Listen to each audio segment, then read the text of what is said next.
So I think I'm still about a week, 4 days away from being able to write down where each horse is and where it will likely stay or go right now. So I'm not going to go through the stables this week. I'll talk about an overview of the stables. I know right now in Ohio there's 40 some horses.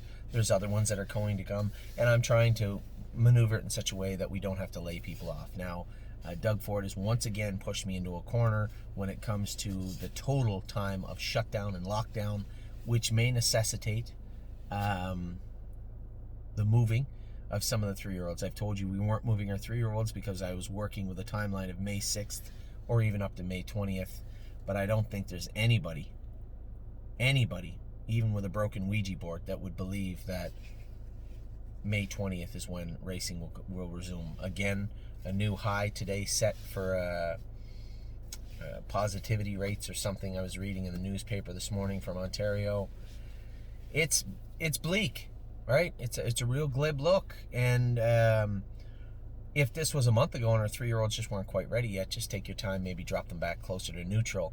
But our 3-year-olds were all ready to go. Many of them had qualified, and to ask them to sit and park is actually detrimental to them. So you're going to see some significant changes over the next week. I told you in the opening that I am, 1, looking for an apartment, 2, looking for some stability here in Ohio for myself and my family. Got to find a nanny or a babysitter. Have to find a place to live. I think we might have found that today, maybe. And really have to get our legs under us. We really, our exodus from Ontario was really put your shit in the car and let's go. It was, our timeline was going to be drug out, and then the Ford government had pushed and pushed and pushed and pushed and pushed. Finally, even Amy just said enough's enough, let's go, and we left. So we're left trying to get our feet underneath us, living out of a hotel right now. But I think, my last phone call before I did this video, I think we've rectified that. So I had talked about where some of the horses would go. I have no interest in sending them places where they're full already, right?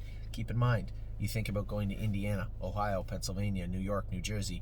They're all going to protect their own first. So if racing is full there, the non-winners of 2, well, fine. You may fit the non-winners of 2 in Ohio, but it'll be Ohio-owned and bred preferenced, right? You may fit in Pennsylvania, but it'll be PA-owned and bred preferenced. So where does that leave us? And I took the entire evening the other night, and I was exhausted. And I looked at every track, what classes were full, and one track stood out. Plain Ridge Raceway in Massachusetts, long way away. 8 races on the card the other night. So I had a contact, a very good friend of mine that was very good friends with the manager of the racetrack and the race secretary. So I reached out to them and said, listen, if I send some horses, are they going to get in every week? Yes. They gave me a list of classes they're definitely short in. We are going to fill that order. So the biggest problem is, and here's the kicker, it's what I was trying to avoid so hard. There's nowhere really to ship into. There's no stabling. There's no stabling on the backstretch. The tracks that are around, the fair tracks or the farms that are around, are mostly full. So you'd have to send the horse to somebody. I contacted 2 trainers. They both told me the same thing. They don't really have accommodations for a caretaker. And to be quite frank, the caretakers that I would have asked to go don't really seem that interested in leaving to go to Massachusetts for 4 to 6 weeks.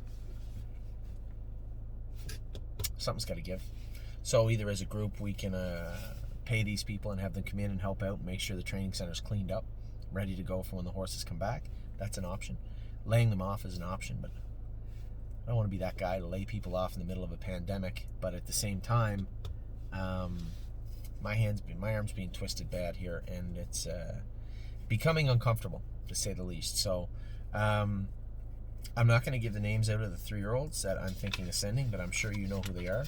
Horses that were qualified or close to qualifying, classes they fit in Pennsylvania or in Massachusetts, and a number of them that are trotters, some pacers also. So we're thinking of moving 5 to 6 to 7 horses out to Massachusetts.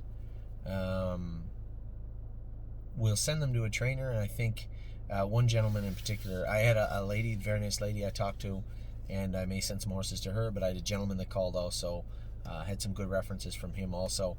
At the end of the day, I made it very clear to them both, I can go to Cleveland International Airport and be at Logan Airport in Boston quite quickly.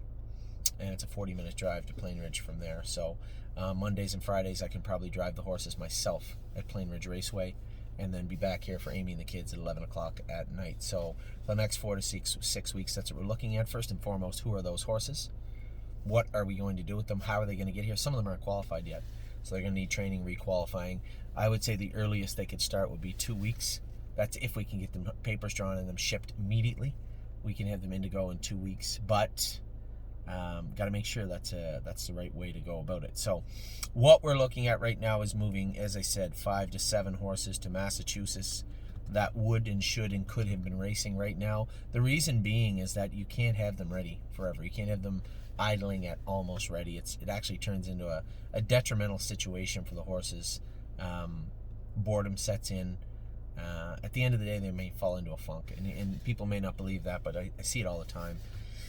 So that's what we're looking at right now. I didn't want to make this call. I really was doing everything I could to avoid it, but it just seems like there's not much I can do. As I said, my arm is being twisted here in a number of ways. I'm in a position where I don't want to lay people off. I may have to. I don't want to move horses, but again, my partners and the people out there, you're not going to sit forever and wait for... I'm trying my hardest not to drop names right now. Not to wait for these horses forever, but I'm sure you can figure out who they are. I will get back to you. I know there's going to be a lot of people asking. These are Ontario breds with less than 4 wins. Less than 4 wins that fit in Plain Ridge. A horse like Tipsy and Dixie, even non-winners, is 6, I believe. They go for like 12 to 14,000 US, which is almost as much as the grassroots go for in Ontario. This is a filly that had been in 2-3, 2-4 before all this started, so she's ready to go. She just needs to be qualified. The problem is, what do I do with Harry? How do I move horses around? And the biggest and most detrimental and unfortunate question to ask is, who do we have to lay off? How do we go about doing that? So we're into waters I don't want to be in right now, but at the same time, none of us want to be in this situation. I didn't think that my family and I would be sitting in Ohio in April. I didn't think that we'd have horses at Saratoga, right? New York, New Jersey, Pennsylvania, Ohio. Right now, I thought we'd be trickling some of them out. Instead, the vast majority of our company, our stable, is elsewhere than Ontario. So a difficult and frustrating and upsetting position we are all in right now, but we have to handle it accordingly. There's no point complaining about it. It is what it is. Somebody always said, don't complain too much about the things you can't change. Make sure you do right by the things you can, and we can make changes for the best, and we will moving forward. So that's where we're at right now with these horses. I'll give you an update in a couple of days which ones we're looking to move, but I think you have a pretty good idea already. And I will get back to you. So I'm going to talk to you about the 2-year-olds and 3-year-olds. I'm not going to talk about the barns. One, I can't really give you an update for this week. I can tell you the horses that I saw train, but you'll be able to hear their names in the 2-year-old and 3-year-old section. I'll be able to tell you where they're at. And some great news about next week. I believe we're going to be able to drone on Saturday simultaneously at the same time live for you guys on Facebook out of Northfield Park and Campbellville, Ontario. So I'll be back in a minute. We're going to talk about the 2-year-olds and 3-year-olds. Again, I'm sorry about the videos being late. Cut me some slack. I'm pretty sure you understand why. Take care.